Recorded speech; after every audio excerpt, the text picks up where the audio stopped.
আসসালামু আলাইকুম দর্শক, লন্ডন থেকে কাজী হেমায়েতুদ্দিন মিশন। সুপ্রিয় দর্শক, সাজ্জাদ কাদিরের প্রীতি নিন, শুভেচ্ছা নিন। এই মুহূর্তে কথা বলতে চায় আওয়ামী লীগের গুপ্ত ঘাতক কারা। এই আলাপটা খুব বেশি হওয়া প্রয়োজন। আওয়ামী লীগের পতন হয়েছে ইতিমধ্যে প্রায় 2 বছর হতে যাচ্ছে, কয়েক মাসের মধ্যে 2 বছর হয়ে যাবে।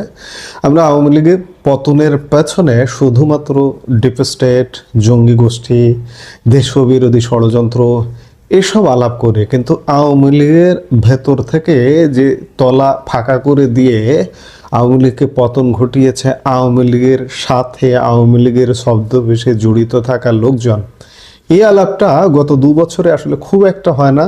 আলাপ হচ্ছে, কিছু কিছু ক্ষেত্রে আলাপ হচ্ছে।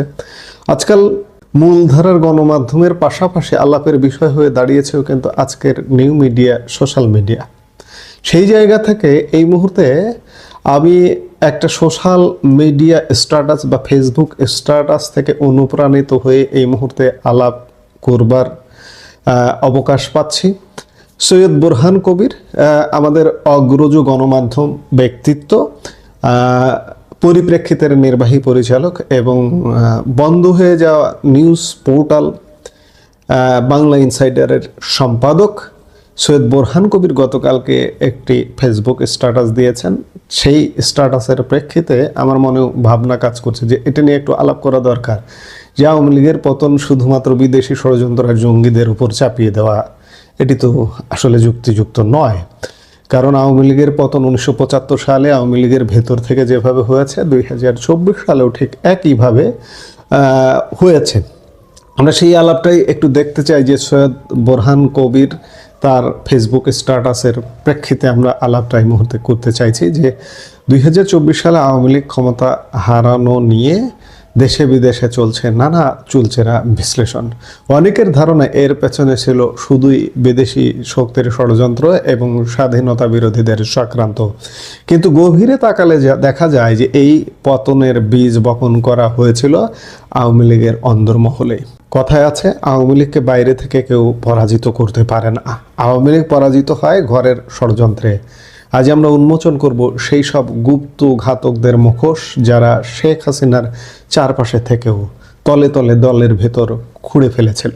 1975-এর সেই কালো রাত থেকে 2024-এর 5 আগস্ট ইতিহাসের পুনরাবৃত্তি কিভাবে হলো, কারা ছিল সেই ঘরের শত্রু বিভীষণ, জানতে ভিডিওটি শেষ পর্যন্ত দেখুন।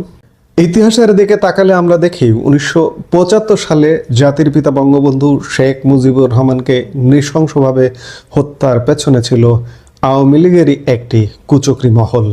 খুনি মোস্তাক, তাহের উদ্দিন ঠাকুররা ছিল দলের ভেতরে, এমনকি খুনি ডালিম ছিল বঙ্গবন্ধু পরিবারের অত্যন্ত ঘনিষ্ঠ। ঠিক একইভাবে 2024 সালেও শেখ হাসিনাকে ক্ষমতাচ্যুত করার পেছনে আওয়ামী লীগ এবং খোদ গণভবনের একটি প্রভাবশালী গোষ্ঠীর সংশ্লিষ্টতার প্রমাণ পাওয়া যাচ্ছে বিভিন্ন আলাপ আলোচনায়। গত 15 বছরে দলের ভেতরে একদল সুযোগ সন্ধানী ডালিম মোস্তাক তৈরি হয়েছিল, যারা আড়াল থেকে ক্ষমতার চাকা উল্টে দেওয়ার নীল নকশা তৈরি করেছে। এবারের ষড়যন্ত্রের অন্যতম আলোচিত নাম আওয়ামী লীগের যুগ্ম সাধারণ সম্পাদক হাসান মাহমুদ। অভিযোগ উঠেছে তিনি দীর্ঘকাল ধরে জামায়াত ও হেফাজতের সাথে অত্যন্ত ঘনিষ্ঠ যোগাযোগ রক্ষা করে আসছিলেন। শেখ হাসিনার সাবেক সামরিক সচিব প্রয়াত জয়নাল আবেদিন এবং হাসান মাহমুদ মিলে দীর্ঘদিন ধরে জামায়াত ও হেফাজতকে পুনর্বাসন করার মিশন নেমেছিলেন। আপনারা জানেন, হেফাজতের বিরুদ্ধে নেওয়া আইনি ব্যবস্থাগুলো মাঝপথে থমকে গিয়েছিল। আপনাদের মনে থাকবার কথা যে 2013 সালে হেফাজতের যে তাণ্ডব, সেই তাণ্ডব পরবর্তী তাদের বিরুদ্ধে স্বাভাবিকভাবে আইনি ব্যবস্থার প্রশ্ন থাকতে পারে বা প্রশ্ন থাকবার কথা ছিল, কিন্তু পরবর্তীতে দেখা গেল এই হেফাজত আওয়ামী লীগের কোলে উঠে গেল। কওমি জননী খেতাব পেলেন শেখ হাসিনা। কেন এগুলো তো আলাপ করা দরকার। এইসবের চূড়ান্ত ফল আওয়ামী লীগের পতন। হেফাজতের আইনি ব্যবস্থার বাদ দিয়ে হেফাজত তোষণ শুরু হলো, এর পেছনে কলকাঠি নেড়েছিলেন এই হাসান মাহমুদ। দলের ভেতরের এই গুপ্ত ঘাতক সুকৌশলে আদর্শিক বিরোধীদের জায়গা করে দিয়েছিলেন সরকারের নীতি নির্ধারণী পর্যায়ে। একটি সংগঠনের মেরুদণ্ড হলো তার ছাত্র সংগঠন, কিন্তু আওয়ামী লীগ সাধারণ সম্পাদক ওবায়দুল কাদেরের অযোগ্যতা আর ব্যর্থতার কারণে ছাত্রলীগে অনুপ্রবেশ ঘটে ঘাতক ছাত্র শিবিরের। কারণ ছাত্রলীগকে দেখভালের দায়িত্ব দেওয়া হয়েছিল ওবায়দুল কাদেরকে। ছাত্রলীগের সাবেক সাধারণ সম্পাদক এস এম জাকির হোসেন যখন দায়িত্ব পান, অভিযোগ আছে তখন থেকেই ছাত্রলীগ হয়ে ওঠে শিবিরের গুপ্তচরদের নিরাপদ আশ্রয়স্থল। অনেকে মনে করেন জাকির নিজেই ছাত্র শিবিরের আদর্শ লালন করতেন। তার আমলেই শিবিরের ক্যাডাররা পরিকল্পিতভাবে ছাত্রলীগে ঢুকে পড়ে। এরাই পরে হেলমেট বাহিনী নাম ধারণ করে ছাত্রলীগের ইমেজ নষ্ট করার কাজ শুরু করে। তারা ছাত্রলীগ পরিচয় ব্যবহার করে বিভিন্ন অপকর্মে লিপ্ত হয়, যার দায়ভার নিতে হয় ঐতিহ্যবাহী এই সংগঠনটিকে। মূলত ভেতর থেকে ছাত্রলীগকে অকার্যকর করে দেওয়ার এই মাস্টার প্ল্যান ছিল শিবিরের। ছাত্রলীগ কিন্তু একটা ঐতিহ্যবাহী সংগঠন। ছাত্রলীগের জন্ম থেকে শুরু করে ছাত্রলীগও প্রায় ৮০ বছর হতে যাচ্ছে, ৮০ বছরও হবে কয়েক বছরের মধ্যে জন্ম। এই ছাত্রলীগে আমার মুক্তিযুদ্ধেই ভূমিকা চিন্তা করুন। প্রায় ৭০,০০০ ছাত্রলীগের নেতাকর্মী মুক্তিযুদ্ধের ময়দানে এই বাংলার মাটিতে তাদের রক্ত বিলিয়ে দিয়েছে। সেই ছাত্রলীগ কিন্তু আমরাও পাইনি। মুক্তিযুদ্ধের সেই ছাত্রলীগ, আমি আমার বিশ্ববিদ্যালয় জীবনের কথা যদি বলি, আমি ছাত্রলীগ পাইনি সেই বিশ্ববিদ্যালয়ে। সব দুর্বৃত্ত, এমন সব নেতা, ষড়যন্ত্রের জাল শুধু দলেই সীমাবদ্ধ ছিল না, তা বিস্তৃত ছিল প্রধানমন্ত্রীর কার্যালয় পর্যন্ত। শেখ হাসিনার প্রেস উইং হয়ে উঠেছিল সবচেয়ে বড় গুপ্ত বাহিনী। প্রধানমন্ত্রীর স্পিচ রাইটার নজরুল ইসলাম ছিলেন এই বাহিনীর অন্যতম প্রধান চরিত্র। প্রধানমন্ত্রীর অত্যন্ত ঘনিষ্ঠ হওয়ার সুযোগে নজরুল ইসলাম রাষ্ট্রের অনেক স্পর্শকাতর এবং গোপন তথ্য পাচার করতেন বলে এখন নানা মাধ্যমে অভিযোগ উঠছে। আশ্চর্যের বিষয় হলো ৫ আগস্টের মহা বিপর্যয়ের পরও নজরুল ইসলাম এখনো বহাল তবিয়তে আছেন, যা অনেকের মনেই প্রশ্ন জাগায়। শুধু তাই নয়, নজরুল ইসলামের পুত্র নাকি জুবাইদা রহমানের এখন স্পিচ রাইটার। ভাবতে পারেন আওয়ামী লীগ কিসের মধ্যে বসবাস করছিল? প্রধানমন্ত্রীর সাবেক প্রেস সচিব এহসানুল করিম হেলালের মৃত্যুর পর দৃশ্যপটে আসেন নাইমুল ইসলাম খান প্রেস সচিব হিসেবে। রাজাকার পুত্র হিসেবে পরিচিত নাইমুল ইসলাম খানকে যখন প্রেস সচিব করা হয়, তখন দলের ভেতরে অনেকেই প্রতিবাদ করেছিলেন, কিন্তু শেখ রেহানা এই নিয়োগের পক্ষে অনড় ছিলেন। নাইমুল ইসলাম খান দায়িত্ব নেওয়ার পরই প্রধানমন্ত্রীর কার্যালয়ের সমস্ত গোপন নথিপত্র এবং রণকৌশল জামাতের কাছে পৌঁছাতে শুরু করে। বিশেষ করে জুলাই মাসে কোটা সংস্কার আন্দোলন শুরু হলে নাইমুল ইসলাম খানই হয়ে ওঠেন ষড়যন্ত্রকারীদের মূল যোগসূত্র। সরকারের প্রতিটি পদক্ষেপ তার আগে থেকে জেনে যেত। জানা যায় নাইমুল ইসলাম খান, জিল্লুর রহমান এবং আসিফ নজরুলরা নিয়মিত তথ্য আদান প্রদান করতেন। এই চক্রে মাঝে মধ্যে যুক্ত হতেন আলী রিয়াজও। ইউনূসের আমলে আপনারা একটা ইন্টারভিউ দেখেছিলেন যে শেখ হাসিনার দেশ ত্যাগ করার খবর প্রথম ইউনূসের যে প্রেস সচিব ছিলেন শফিকুল আলম, সেই শফিকুল আলম পেয়েছিলেন নাইমুল ইসলাম খানের কাছ থেকে। এমন কথাও বাজারে প্রচলিত আছে। ৫ আগস্টের পর নাইমুল ইসলাম খান এখন একজন শীর্ষস্থানীয় জামাত নেতার আশ্রয়ে আত্মগোপনে আছেন বলে জানা যাচ্ছে। ষড়যন্ত্রের তালিকা আসলে দীর্ঘ থেকে দীর্ঘতর। সৈয়দ বোরহান কবির কয়েকজনের নাম এখানে নিয়েছেন, তার আলোকেই আমার এই আলাপটা। এই ষড়যন্ত্রের তালিকায় সৈয়দ বোরহান কবির আরও বেশ কয়েকটা নাম বলেছেন। এর মধ্যে একটি অন্যতম নাম হলো বিপ্লব বড়ুয়া। শেখ হাসিনার বিশেষ সহকারী হয়ে তিনি দলের ত্যাগী ও পরীক্ষিত নেতা কর্মীদের সাথে প্রধানমন্ত্রীর সরাসরি যোগাযোগের পথ বন্ধ করে দেন। গণভবন দখল করে নেয় চাটুকার আর মতলববজরা। অন্যদিকে আহমদ কায়েকাউস একটি অত্যন্ত বিতর্কিত নাম, যিনি মুখ্য সচিব হওয়ার পর সরকারের ওপর থেকে আওয়ামী লীগের রাজনৈতিক কর্তৃত্ব একরকম শেষ হয়ে যায়।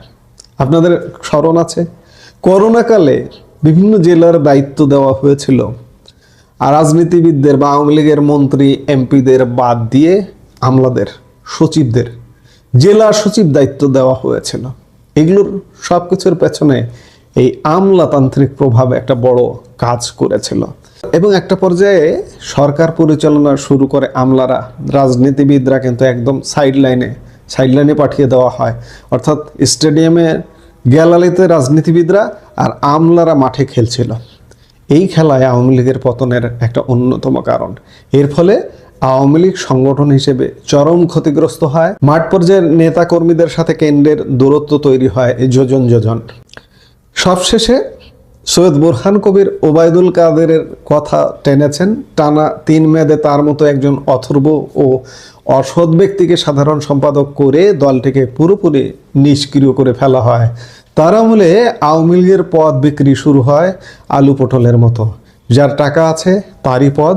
এই নীতিতে ত্যাগী নেতাদের ছুড়ে ফেলা হয়। শেখ হাসিনাকে চারপাশ থেকে ঘিরে ফেলে একটি নির্দিষ্ট সুবিধাভোগী গোষ্ঠী। ফলে দলের সভানেত্রী হয়ে যান সম্পূর্ণ একা।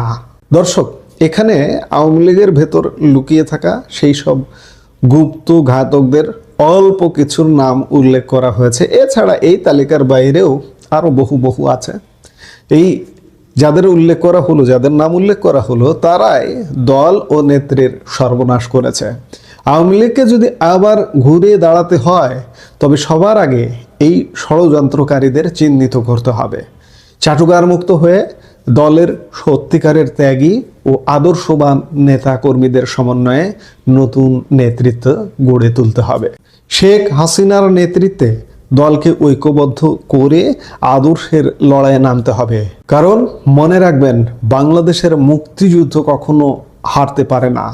ষড়যন্ত্র যত গভীরেই হোক, সত্যের জয় অনিবার্য। আমরা প্রত্যাশা করব আওয়ামী লীগ আগামীর পথ সেভাবেই চলবে। বাংলাদেশিদের জন্য কি আবারও চালু হচ্ছে ভারতীয় ট্যুরিস্ট ভিসা? দীর্ঘ 1.5 বছরের টানাপোড়েনের পর হঠাৎ করে কি বদলে যাচ্ছে বাংলাদেশ ভারত সম্পর্কের চিত্র? নতুন করে কি শুরু হতে যাচ্ছে মানুষে মানুষে যোগাযোগ, ব্যবসা বাণিজ্য, চিকিৎসা এবং পর্যটনের পুরনো প্রবাহ? নাকি শেষ মুহূর্তে আবারও কোনো অস্বস্তিকর রাজনৈতিক মন্তব্যে থমকে যেতে পারে বা বিলম্বিত হতে পারে সবকিছু? দর্শক, আজকের ভিডিওতে থাকছে ভারতের ট্যুরিস্ট ভিসা চালু হওয়ার সম্ভাবনা নিয়ে সর্বশেষ আপডেট, পর্দার আড়ালের কূটনীতি এবং সামনে কি হতে পারে তার বিশ্লেষণ। আসসালামু আলাইকুম, স্বাগত লিস্ট নিউজে। সম্মানিত দর্শক, অনেকেরই আগ্রহ এই বিষয়টি নিয়ে, সে কারণে কথা বলছি। তো যেটা বলছিলাম যে দীর্ঘদিনের অস্থিরতার পর বাংলাদেশ ভারত সম্পর্ক আবার স্বাভাবিক হওয়ার পথে, এমনটাই ইঙ্গিত মিলছে দুই দেশ থেকে। সবচেয়ে বড় যে বিষয়টি এখন আলোচনায় তা হলো চালু হতে যাচ্ছে বাংলাদেশি নাগরিকদের জন্য ভারতীয় ট্যুরিস্ট ভিসা, পর্যটক ভিসা। বিভিন্ন ভারতীয় গণমাধ্যমের বরাতে জানা যাচ্ছে সবকিছু ঠিক থাকলে দীর্ঘ বিরতির পর আবারও বাংলাদেশের নাগরিকরা ভারত ভ্রমণের সুযোগ পেতে যাচ্ছেন। শনিবার মানে আজকে 2 এপ্রিল ভারতের কেন্দ্রীয় সরকারের এক কর্মকর্তার বরাতে দ্য ইন্ডিয়ান এক্সপ্রেস জানিয়েছে, আগামী 6 মে থেকে বাংলাদেশিদের জন্য ভারতীয় ট্যুরিস্ট ভিসা কার্যক্রম স্বাভাবিক করতে পারে নয়াদিল্লি। এর সঙ্গে ধারণা করা হচ্ছে শিগগিরই ঢাকায় নতুন ভারতীয় হাইকমিশনার মিস্টার দীনেশ ত্রিবেদী দায়িত্ব গ্রহণ করবেন এবং পূর্ণাঙ্গ ভিসা পরিষেবাও চালু হবে। মানে একটির সঙ্গে আরেকটির এই যোগসূত্র আছে। তবে এ ব্যাপারে চূড়ান্ত সিদ্ধান্ত নেবে ভারতের প্রধানমন্ত্রীর দপ্তর, মানে নরেন্দ্র মোদীর দপ্তর। কারণ ভারত ও বাংলাদেশের সম্পর্কের বিষয়টি সরাসরি তত্ত্বাবধান করছেন নরেন্দ্র মোদী। এ বিষয়ে একটি উচ্চ পর্যায়ের কমিটিও কাজ করছে। কংগ্রেসের সংসদ সদস্য শশী থারুর এই কমিটির প্রধান এবং মিস্টার শশী থারুর দুই দেশের সম্পর্ক দ্রুত স্বাভাবিক করার পক্ষে মত দিয়েছেন। একই সঙ্গে ভারতের জাতীয় নিরাপত্তা উপদেষ্টা অজিত দোভালের প্রতিবেদনের উপরও সিদ্ধান্ত অনেকটাই নির্ভর করছে। এখন দেখা যাক কেন বন্ধ হয়েছিল ট্যুরিস্ট ভিসা। আপনারা জানেন যে 2024 সালের আগস্টে বাংলাদেশে রাজনৈতিক পট পরিবর্তনের পর দুই দেশের সম্পর্কে হঠাৎ টানাপোড়েন তৈরি হয়। কূটনৈতিক সম্পর্ক তলানিতে গিয়ে ঠেকে, তখনই ভিসা কার্যক্রম প্রায় স্থবির হয়ে যায়। এজন্য অনেকে অন্তর্বর্তী সরকারের সাবেক প্রধান উপদেষ্টা ইউনূসের অভব্য কথাবার্তা এবং অদক্ষ কূটনীতিকেই দায়ী করেন। তখন নিরাপত্তা উদ্বেগ এবং অস্থিরতার প্রেক্ষাপটে ভারত ভিসা পরিষেবা সীমিত করে দেয়। বিশেষ করে চালু রাখে তারা চিকিৎসা ভিসা এবং জরুরি পারিবারিক প্রয়োজনে যে ভিসা লাগে সেটা তারা দেয়, এছাড়া বাকি সব ভিসা তারা বন্ধ করে দেয়। তখন এটা আরো স্পষ্ট হবে যদি আমরা ভিসা প্রদানের 1-2 বছরের পরিসংখ্যানটা দেখি। 2023 সালে যেখানে প্রায় 24 লাখ বাংলাদেশি নাগরিক ভারতীয় ভিসা পেয়েছিলেন, সেখানে 2025 সালে সেই সংখ্যা নেমে এসেছে মাত্র 4,70,000-এ। কই 24 লাখ আর কই 4,70,000। এবং এই 4,70,000-এর সিংহভাগই ছিল মেডিকেল ভিসা এবং জরুরি ভিসা, অর্থাৎ যাদের আত্মীয় স্বজন রয়েছে ওপারে তারা যাওয়ার সুযোগ পেয়েছেন। চলুন এবার দেখি বরফটা গলতে শুরু করলো কিভাবে, কেন সূচনায় বললাম যে এটি চালু হতে যাচ্ছে। গত 12 ফেব্রুয়ারি ত্রয়োদশ জাতীয় সংসদ নির্বাচন অনুষ্ঠিত হয়েছে। এরপর কার্যকারিতা হারিয়েছে অন্তর্বর্তী সরকার। 17 ফেব্রুয়ারি তারেক রহমানের নেতৃত্বাধীন বিএনপি সরকার গঠন করেছে এবং তারেক রহমান প্রধানমন্ত্রী নির্বাচিত হয়েছেন। এই সময় বাংলাদেশের সঙ্গে সম্পর্ক পুনঃপ্রতিষ্ঠায়, মানে যেটা ইউনূসের সময় তলানিতে গিয়েছিল, এটিকে আবার পুনঃপ্রতিষ্ঠায় ভারত সরকারের তরফ থেকে যথেষ্ট সদিচ্ছার প্রকাশ পাওয়া গেছে। যেমন 17 ফেব্রুয়ারি তারেক রহমান যেদিন প্রধানমন্ত্রী হিসাবে শপথ গ্রহণ নেন, সেই শপথ গ্রহণ অনুষ্ঠানে যোগ দিতে এসেছিলেন লোকসভার স্পিকার ওম বিড়লা এবং তার নেতৃত্বে ভারতীয় প্রতিনিধি দলে অংশ নিয়েছিলেন আরো পররাষ্ট্র সচিব বিক্রম মিশ্রি, তিনিও ঢাকায় এসেছিলেন। তখন মিস্টার বিড়লা প্রধানমন্ত্রী নরেন্দ্র মোদীর লেখা চিঠি হস্তান্তর করেছেন আমাদের প্রধানমন্ত্রী তারেক রহমানের কাছে। আবার একটু আগে যদি দেখি, এরও আগে গত ডিসেম্বরে বিএনপি চেয়ারপারসন বেগম খালেদা জিয়ার ইন্তেকালের পর তার দাফন অনুষ্ঠানে যোগ দিতে এসেছিলেন ভারতের পররাষ্ট্রমন্ত্রী এস জয়শঙ্কর। তিনিও প্রধানমন্ত্রী নরেন্দ্র মোদীর শোকবার্তা এবং ব্যক্তিগত চিঠি নিয়ে এসেছিলেন এবং তারেক রহমানের হাতে পৌঁছে দিয়েছেন। এসব চিঠিতে সম্পর্ক পুনরুদ্ধার দুই দেশের মধ্যেকার এবং একসঙ্গে সামনের দিকে পথ চলার আহ্বান ছিল এবং সহযোগিতার আশ্বাস ছিল। এভাবেই মূলত সম্পর্কের বরফ গলতে শুরু করে। বাংলাদেশের তরফ থেকেও সদিচ্ছা প্রকাশ করা হয়। যেটা বললাম যে বিশেষ করে বাংলাদেশে নির্বাচিত সরকার আসার পর দুই দেশের মধ্যে কূটনৈতিক যোগাযোগটা বাড়তে শুরু করে।